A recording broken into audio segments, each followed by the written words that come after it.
तो दोस्तों कैसे हैं आप सब लोग। आई होप आप सब लोग काफ़ी अच्छे होंगे और आप सब लोगों की तैयारी भी काफ़ी अच्छी चल रही होगी। दूसरी चीज़ ये कि जो आपने लास्ट क्लास देखी आपने एंजॉय भी किया होगा और उसकी प्रैक्टिस भी की होगी। तो गाइस प्रैक्टिस करना बहुत ज़रूरी है। जितना ज़्यादा प्रैक्टिस करेंगे उतना ज़्यादा आप स्किल्ड मतलब कि अपने स्किल्स को काफ़ी मतलब मजबूत करेंगे। तो ज़रूरी है कि प्रैक्टिस करना। एक कहावत भी ना, करत करत अभ्यास के जड़मति हो सुजान, रसरी आवत जात के सिल पर परत निशान। काफ़ी पुरानी कहानी है ये वेद राज की, जो कि एक ऐसा बंदा था मंद बुद्धि, पर उसको कुछ समझ में नहीं आता था। पर जब उसने एक बार देखा कि है ना कुएं से कोई पानी निकाल रहा था, तो वहां देखा कि रस्सी के आने जाने से उसको निशान पड़ जाता है। तो उसने सोचा, इस बात को दिमाग लगाया, फिर उसने पढ़ना चालू किया और पढ़ाई करके इतना बड़ा विद्वान बन गया कि उसकी बात ही क्या की जाए। तो आज चलते हैं अगले क्लास में और आगे के 10 क्वेश्चन अटेम्प्ट करते हैं। ठीक है, तो पहला क्वेश्चन है ये। Numbers two numbers are in the ratio of 3:4। दो नंबर हैं जिनका रेशियो है 3:4, 3:4 के उसमें है। ठीक है, दो नंबर्स, उनका जो प्रोडक्ट है उनके एचसीएफ का और एलसीएम का। एचसीएफ मतलब कि आपका महत्तम समापवर्तक, और एलसीएम मतलब क्या होगा, लघुत्तम समापवर्तक। ठीक है, उन दोनों का जो प्रोडक्ट है यानी कि उसका मल्टीपल है वो 2700 है। ठीक है, पूछा है कि the sum of the two numbers, उन दोनों नंबर्स को पता करो, उनका सम बताओ। ठीक है, तो कैसे बताएंगे, सबसे पहले उनका रेशियो लिख लेते हैं। जैसे है ना, पहले बताता हूँ कॉन्सेप्ट क्या होता है। कॉन्सेप्ट में ऐसा होता है ना कि एक नंबर फर्स्ट नंबर मल्टीप्लाई होता है सेकंड नंबर से, और जो वो जिसके बराबर होता है वो होता है उसका एचसीएफ, इन दोनों का एचसीएफ और एलसीएम के मल्टीप्लिकेशन के बराबर होता है। ठीक है, तो फर्स्ट नंबर यहाँ पे जो रेशियो है 3:4। ठीक है, ये रेशियो दे रखा है नंबर्स का। पहला नंबर कुछ एक मल्टीपल होगा जो इनके साथ जुड़ा होगा, हमें नहीं पता वो क्या है, उसको हम एक्स मान लेंगे या फिर ए मान लेते हैं। 3a 4a, ये हो गया हमारे नंबर, हमने मान लिया। ठीक है, अब उसके बाद हम इसका और इसका प्रोडक्ट दे रखा है एचसीएफ और एलसीएम का 2700। ठीक है, अब ये हो रहे हैं आपस में मल्टीप्लाई। अब इनको मल्टीप्लाई करते हैं, 3 × 4 = 12, और ये ए से ए मल्टीप्लाई होगा ए स्क्वायर, और ये जाएगा 2700। हमें ए स्क्वायर की वैल्यू निकालनी पहले तो। ठीक है, 12 से काटेंगे, 12×2 = 24, बच गया 3 और 0, 12×2 = 24, बच गया 6 और 0, 12×5 = 7। ये आ गया ए स्क्वायर बराबर आपका 225 के। अब इसका स्क्वायर रूट ए की वैल्यू निकाल लेते हैं, तो स्क्वायर रूट में चला जाएगा 225, यानी कि आपकी वैल्यू आ जाएगी 15। ठीक है, ए की वैल्यू आ गई 15। अब हमें नंबर मिल जाएंगे, हम इस ए की वैल्यू को यहाँ पुट कर देंगे एक बार, और एक बार यहाँ पे पुट कर देंगे।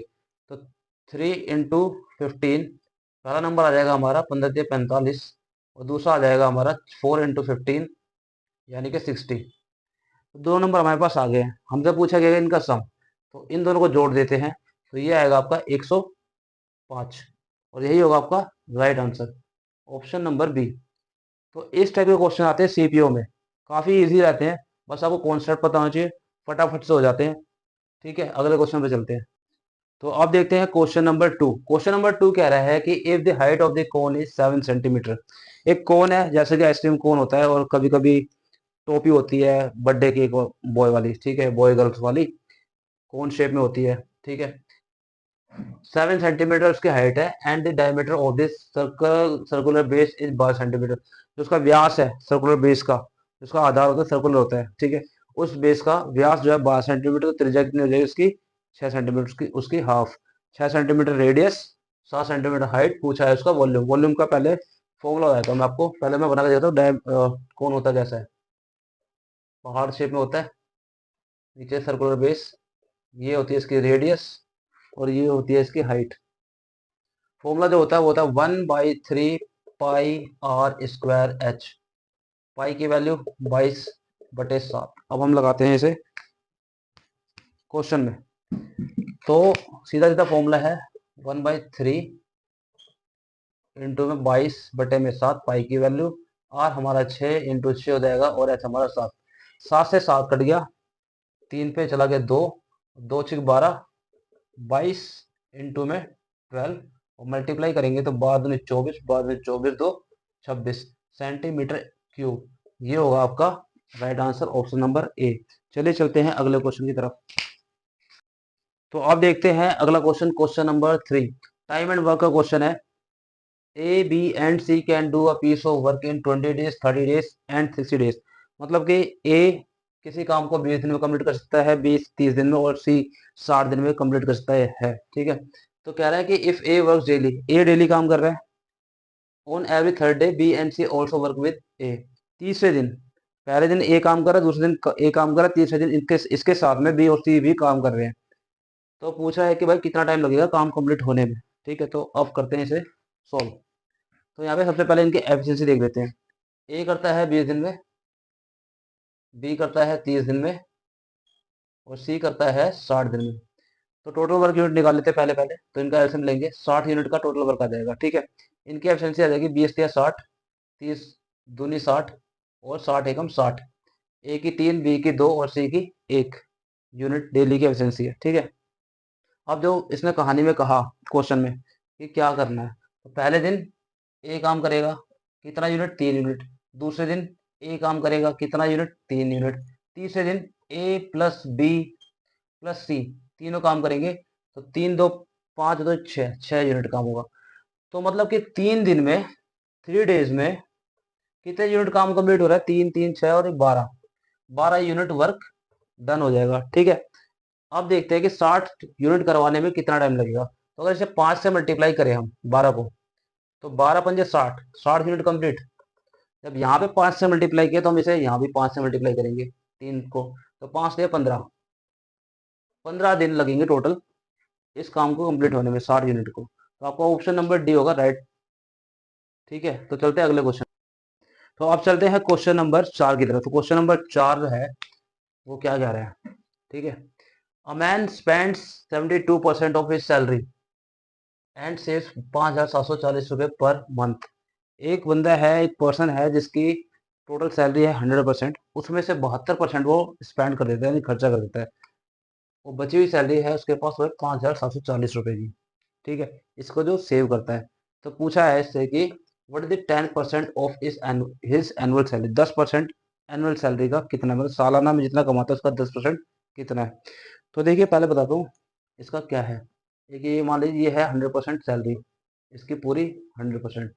अब इसमें से 70%, 72% उसने स्पेंड कर दिया, तो बचा कितना, तो 100 माइनस 72 यानी कि 28% जो है, ये है इसकी सेविंग, जो कि दे रखी है 5,740 रुपये। ठीक है, अब ये जो 5,740 रुपये है, ये किसके बराबर है, परसेंटेज में 28% के बराबर है। ठीक है, तो हमें निकालना कितना है, 10% निकालना है, तो 10% निकाल लेते हैं। ठीक है, अब इसे हम काट देते हैं, ये 7 चौक 28, 7 अठू 56, 7 दूनी 14, और ये 0, 4 से काटेंगे, 4 दूनी 8, 4 पंजे 20, और ये मल्टीप्लाई होकर हो जाएगा, यानी कि इसकी 10% सैलरी आएगी पर मंथ की 2,050। पर हमसे पूछा गया एनुअल, तो 12 से करेंगे इसे मल्टीप्लाई, और ये निकल आएगा आपका एनुअल 12,000, 12 पंजे 60, 12 दूनी 24, 24,600 रुपये इसका 10% होगा। आई होप आपको समझ में आ रहा होगा। चलते हैं अगले क्वेश्चन की तरफ। तो चलते हैं क्वेश्चन नंबर 5 की तरफ। क्वेश्चन नंबर 5 है एक एल्जेब्रिक क्वेश्चन, एल्जेब्रा से बिलोंग करता है। इसमें एक सीधा सीधा फॉर्मूला यूज किया गया है, वो भी बताता हूँ मैं आपको। पहला क्वेश्चन देख लेते हैं, A plus B is equal to 10 and A B मतलब A into B is equal to 6, then the value of A cube plus B cube is. Option ये है आपके सामने। तो पहले मैं आपको बताता हूँ इसमें डायरेक्ट फॉर्मूला अप्लाई होगा। वो फॉर्मूला क्या है, फॉर्मूला देखिए, ए प्लस बी का क्यूब ये होता है A cube plus B cube plus 3ab and A plus B. ये है आपका फॉर्मूला, काफी इंपॉर्टेंट फॉर्मूला है, काफी बार एग्जाम में आया हुआ है, और आता रहेगा। ठीक है, तो आगे बढ़ते हैं, देखते हैं इसका सॉल्यूशन। तो यहाँ पे हमारे पास ए प्लस बी की वैल्यू है, तो इसको यहाँ पुट कर देते हैं। ए प्लस बी की वैल्यू 10, उसका cube is equal to A cube plus B cube, हमारे पास वैल्यू नहीं है, हमने पूछा ही यही है, प्लस 3ab की वैल्यू दे रखी है 6, तो multiplied by 6, A plus B की वैल्यू हमारे पास 10 है पहले से। अब इसको कुछ नहीं करना है, 10 का क्यूब 1000 होता है, हमें पता है। 3 6 18, 18 इंटू में 10, 180। ठीक है, तो इस 180 को हम इस तरफ ले जाते हैं, ये जो वैल्यू निकलेगी 3 6 18 इंटू में 10, 180, इसको हम यहाँ ले जाएंगे तो ये माइनस का 180 हो जाएगा, और यहाँ बचेगा आपका सिर्फ ए क्यूब प्लस बी क्यूब, जो कि हमारा क्वेश्चन पूछा गया। अब इसे यहाँ से घटाएंगे तो आंसर आएगा आपका 820। यही होगी ए क्यूब प्लस बी क्यूब की वैल्यू 820, यानी कि ऑप्शन नंबर बी आपका राइट आंसर। चलिए चलते हैं अगले क्वेश्चन की तरफ। तो अब देखते हैं क्वेश्चन नंबर 6। क्वेश्चन नंबर 6 क्या कह रहा है कि what is the area of triangle whose sides are 12 centimetre, 13 centimetre and 5 centimetre. क्षेत्रफल पूछ रहा है एक ट्राइंगल जिसकी साइड्स है 5, 12 और 13। 5, 12 और 13 एक ऐसा नंबर है, 5, 12 और 13 एक ऐसा नंबर है जिसे है ना, मतलब कि जो पहले से तैयारी करता आ रहा होगा उससे ना इसे अट्रैक्टिव नंबर लगा होगा। जैसे कि एक और होता है 3, 4, 5, 11, 60, 61। ये नंबर ऐसे हैं जो कि आपके पाइथागोरस ट्रिपलेट होते हैं। पाइथागोरस ट्रिपलेट ट्रिपलेट जैसे कि इसमें क्या होता है कि square of two numbers two sides is equal to the square of the third side. जैसे देखिए इस पे 5 का स्क्वायर प्लस 13 का स्क्वायर इज इक्वल, सॉरी 5 का स्क्वायर प्लस 12 का स्क्वायर इज इक्वल टू 13 का स्क्वायर। ये इक्वल निकलेगा 25, 144 और ये 169। इसको जोड़ेंगे तो यहाँ पे 169। तो ऐसे ही ये सारे ट्रिपलेट्स कंडीशन फुलफिल करते हैं। ठीक है, तो जब भी है ना ट्रिपलेट्स की बात आती है तो 90, मतलब कि एक 90 डिग्री ट्राइंगल की बात हो रही होती है, वहीं पे ट्रिपलेट्स काम करते हैं। ठीक है, तो मैं बताता हूँ कैसे। ये ऐसे होता है कि जैसे कि राइट एंगल ट्राइंगल है, ठीक है, 90 डिग्री का। तो 5, 12 और 13। ठीक है, तो ये जो हाइपोटेन्यूज का स्क्वायर होता है ये इन दोनों के स्क्वायर के बराबर होता है। तो अब देखते हैं इस क्वेश्चन को कैसे करना है। तो यहाँ पे जो ट्राइंगल है इसका एरिया होता है हाफ इंटू बेस इंटू में हाइट। ठीक है, तो ये हो जाएगा आपका, यहाँ पे बेस क्या है 5, सॉरी 12, और हाइट कितनी है 5। तो हाफ इंटू बेस यानी कि 12 इंटू में हाइट यानी कि 5। ये है इसका एरिया, एरिया ऑफ ट्राइंगल। दो से ये कटेगा 6 पे और ये मल्टीप्लाई होंगे 30 सेंटीमीटर स्क्वायर। ये होगा आपका right answer, option number B.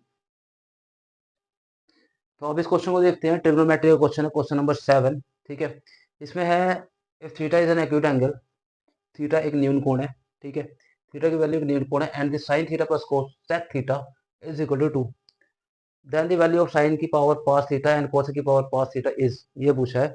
Options वहां पर है। ठीक है, तो इसे करते कैसे हैं, इसमें ट्रिक होती है बेसिकली। ठीक है, पहले देखिए साइन थीटा होता है क्या है। साइन थीटा जो होता है वो होता है 1 अपॉन कोसेक थीटा।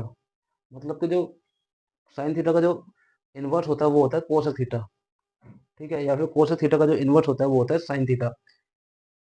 इस चीज को देख के हम इसे सोल्व करेंगे। ठीक है, यहाँ पे हम साइन थीटा को मान लेते हैं एक्स। ठीक है,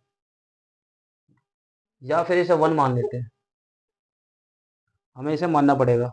साइन थीटा को हमने 1 मान लिया, तो अब इसमें इसकी वैल्यू पुट करते हैं। तो यहाँ पे साइन थीटा की जगह 1 आ जाएगा और यहाँ पे 1 अपॉन कोसेक थीटा। ठीक है, तो यहाँ पर भी 1/1 आएगा, तो इसकी वैल्यू हो जाएगी 2। कैसे, ये देखिए sine theta plus cosec theta is equal to 2 दे रखा है। तो sine theta plus 1 upon sine theta, ये होगी इसकी वैल्यू, कोसेक थीटा की वैल्यू। यहाँ पे हम ऐसे भी लिख सकते हैं cosec theta is equal to 1 upon sine theta. मैंने जैसा बताया था कि इनवर्स ऑफ साइन थीटा होता है कोसेक थीटा। ठीक है, तो यहाँ पे दोनों जगह पे 1 लगा देंगे तो 1 + 1 यानी कि 2 आ जाएगा। जो कंडीशन है सेटिस्फाइड होगी। अब यहाँ पे देखते हैं, यहाँ भी यही पुट करते हैं। तो 1 की पावर 5 प्लस 1 की पावर 5 कितना आएगा, ऑब्वियस ये बात है 2 आएगा। तो इस टाइप के क्वेश्चन जितने भी आएंगे जहाँ पे इनवर्स दे रखा हो, साइन थीटा का इनवर्स कोस थीटा, या फिर कोस थीटा का इनवर्स सेक थीटा, या फिर टेन थीटा का इनवर्स कोट थीटा, तो वहां पे अगर इस टाइप के पावर वाला खेल खेला जाए, क्वेश्चन पूछा है, तो उस केस में जो ये दे रखा होता है वही इसका जनरली आंसर होता है। ठीक है, क्योंकि 1 की पावर 5 लगा लो, 10 लगा लो, 4 लगा लो, कुछ भी लगा लो, फर्क नहीं पड़ता, वैल्यू वही आती है। यही होगा आपका आंसर, ऑप्शन नंबर A2। तो एक ये 8वां क्वेश्चन है जो कि अलजेब्रा से फिर से आ गया है, तो इसे देखते हैं। तो इसमें कह रहा है कि x/y plus y/x equal to 1 and x plus Y equal to 2, then the value of x³ plus y³ क्या होगा। ठीक है, तो सबसे पहले सोल्व करते हैं। ठीक है, तो यहाँ पे जब इसको सोल्व करेंगे यहाँ पे तो ये आएगा, एलसीएम लेंगे हम, x दिख रहा है उसमें, एलसीएम लेंगे एक्स वाई और ऊपर आ जाएगा x² प्लस y², ये ऊपर मल्टीप्लाई हो जाएगा, ये यहाँ मल्टीप्लाई हो जाएगा, बराबर में 1, और x² प्लस y² की वैल्यू आ जाएगी xy। ठीक है। अब इसमें से हम एक वैल्यू निकालेंगे जो कि होगी आपकी x प्लस वाई का होल स्क्वायर करेंगे हम, तो 2 का स्क्वायर भी हो जाएगा, ये हो जाएगा 4, और यहाँ पर हो जाएगा X square plus Y square plus 2xy। ठीक है। अब यहाँ पे X square plus Y square है और यहाँ पे 2xy है, तो X square plus Y square plus 2, और एक्स वाई की जगह पे हम रखेंगे इसे 2 इंटू में X square plus Y square बराबर में 4। ठीक है। तो यहाँ से एक ये वाला और दो ये वाले, तो 3x square plus Y square हो जाएंगे, जिसकी वैल्यू होगी 4। तो X square plus Y square की वैल्यू हो जाएगी 4/3। अब मैंने ये क्यों निकाला ये आपको अब पता चलेगा जब हम ये वाला फॉर्मूला लगाएंगे एक्स क्यूब वाई क्यूब वाला। तो एक्स क्यूब जो कि हमें निकालना है, ये X cube plus Y cube की वैल्यू पूछी हमसे, तो ये होगी एक्स प्लस वाई का क्यूब माइनस में 3xy and x plus Y. तो अब इसको सोल्व करते हैं। हमारे पास है x प्लस वाई की वैल्यू जो कि है हमारे पास x प्लस वाई की वैल्यू है 2, 2 का क्यूब हो जाएगा यहाँ पे -3, x प्लस वाई की वैल्यू है हमारे पास 2, यहाँ पे एक्स वाई और यहाँ पे 2। अब इसको आगे सोल्व करते हैं, यहाँ पे आ जाएगा 8 -3, 3 इंटू 2 6 हो जाएगा, यहाँ पे 3 इंटू 2 6, और एक्स वाई की जगह पे हम रख सकते हैं X square plus Y square को। ठीक है। और X square plus Y square की value X square plus Y square, और इसकी वैल्यू ये दे रखी है रेड से, जो कि है आपकी 8 माइनस 6 इंटू में 4/3। इस 3 से 2 पे जाएगा 6, और 2 चौक 8, और 8 माइनस 8 0, और आपका आंसर होगा ऑप्शन नंबर ए, ये हो जाएगा 0। अगले क्वेश्चन, तो अब क्वेश्चन नंबर 9 देखते हैं। क्वेश्चन नंबर 9 क्या कह रहा है? The sides of a triangle are in the ratio 5, 12 और 13 and its perimeter is 90 centimetre. Find its area in centimetre. कह रहा है कि एक ट्राइंगल है जिसकी साइड्स का रेशियो दे रखा है 5, 12 और 13। उसका जो पैरामीटर है, पैरामीटर यानी कि परिमाप, वो दे रखा है 90 सेंटीमीटर। पूछ रहा है उसका एरिया बताओ कितना होगा। तो सबसे पहले देखते हैं कि ट्राइंगल कैसा है। 5, 12, 13 के हिसाब से हमें पता चल रहा है कि राइट एंगल ट्राइंगल होगा, क्योंकि पाइथागोरस ट्रिपलेट है ये। तो 5, 12 और 13 परिमाप, यानी कि परिमाप क्या होता है? परिमाप होता है तीनों साइडों का सम। ट्राइंगल में क्वाड्रिलेटर हो गया तो उसके सारी भुजाओं का योग, रेक्टेंगल है उसकी चारों भुजाओं का योग परिमाप होता है। ठीक है। मतलब बाउंड्री की लेंथ होती है, टोटल बाउंड्री की लेंथ, उसे हम बोलते हैं इसका परिमाप या फिर पैरामीटर। अब ये दे रखा है रेशियो 5, 12, 5, 12 और 13 का, तो हम इसमें कुछ जोड़ देंगे, एक्स बना देंगे इसे, 5x, 13x एंड 12x। ठीक है। तो पैरामीटर जैसे कि मैंने बताया सम ऑफ द साइड्स। ठीक है। तो अब इसे लिखते हैं sum of the sides. Parameter होता क्या है? Parameter sum of sides. तो 5x plus 12x plus 13x, ये हो गया आपका 90 सेंटीमीटर दे रखा है। इन सबको जोड़ेंगे तो ये आएगा 12, 13, 25 और 5 30x, जो कि 90 सेंटीमीटर है। तो 30 से 90 को काटेंगे 3 आएगा, x की वैल्यू आएगी 3। ठीक है। तो जो यहाँ पे x लगा है उसकी वैल्यू होगी 3, तो हर एक को 3 से मल्टीप्लाई कर देते हैं, तो ये हो जाएगा 15 इंटू 3, ये हो गया 12, 13, 36 इंटू 3, और ये हो गया आपका 13, 13, 39। ठीक है। अब हमें पता है कि राइट एंगल ट्राइंगल का जो एरिया होता है वो होता है हाफ इंटू बेस इंटू में हाइट। तो हमारे पास बेस है इसका 36, हाइट कितनी है 15। तो बस अब इसको सोल्व कर देना है। 2 से इसे काटेंगे तो होगा 18, और इसको आपस में मल्टीप्लाई करेंगे 18 और 15 को, 15 8 120, 15 कम 15 और 12 27, 270 स्क्वायर सेंटीमीटर आपका एरिया होने वाला है इसका। Option number A right answer. तो आप देखते हैं इस क्लास का आखिरी क्वेश्चन और 10वां क्वेश्चन। टाइम एंड डिस्टेंस है। A tourist van travels the distance of 35 kilometre from Dehradun to Mussoorie.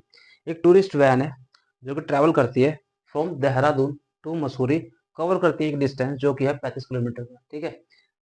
Eight an average speed of 36 kilometre per hour, 36 kilometre per hour प्रति घंटे की एक औसत चाल के साथ, ठीक है, और वापस आती है 60 किलोमीटर पर आवर की स्पीड से मसूरी टू देहरादून। तो पूछ रहा है कि what is the approximate average speed of the entire journey of the tourist van, ठीक है। तो इसमें अभी मैंने पिछले क्लास में बताया था एक फॉर्मूला जो कि एवरेज स्पीड पे लगता है जहां पे डिस्टेंस होता है कांस्टेंट, ठीक है। स्पीड का फॉर्मूला क्या होता है, वो होता है एस, यानी कि speed is equal to distance upon time.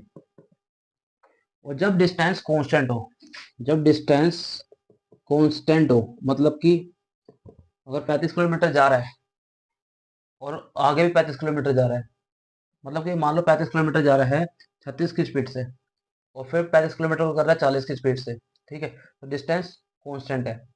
या फिर जा रहा है 36 की स्पीड से 35 किलोमीटर डिस्टेंस और वापस आ रहा है, वही 35 किलोमीटर का डिस्टेंस ही हो जाएगा, ठीक है, 40 की स्पीड से। तो यहाँ पे होगा डिस्टेंस कांस्टेंट जो कि है 35 किलोमीटर, ठीक है। तो फॉर्मूला क्या था, फॉर्मूला ये था एवरेज स्पीड का, जब डिस्टेंस कांस्टेंट होता है तो वो होता है 2x y ओवर में x प्लस वाई। ये है पहली स्पीड, ये है दूसरी स्पीड, और इसको सॉल्व कर देना है, आपका आंसर आ जाएगा। अब मैं करके दिखाता हूँ आपको। 2 इंटू एक्स यानी कि 36 इंटू में y, ये है आपका 60 डिवाइड बाई 36 प्लस 60। अब इसको सोल्व करेंगे तो ये हो जाएगा 2 इंटू 36 इंटू में 60 डिवाइडेड बाई 36 ये 96। तो अब इसे सोल्व करेंगे, 12 या 36, 12 8 96, ठीक है, और यहाँ पे कटेगा 2 से 4 पे जाएगा और 4 से ये कटेगा 15 पे, और ये हो जाएगा आपका 45 किलोमीटर पर आवर की एवरेज स्पीड होगी।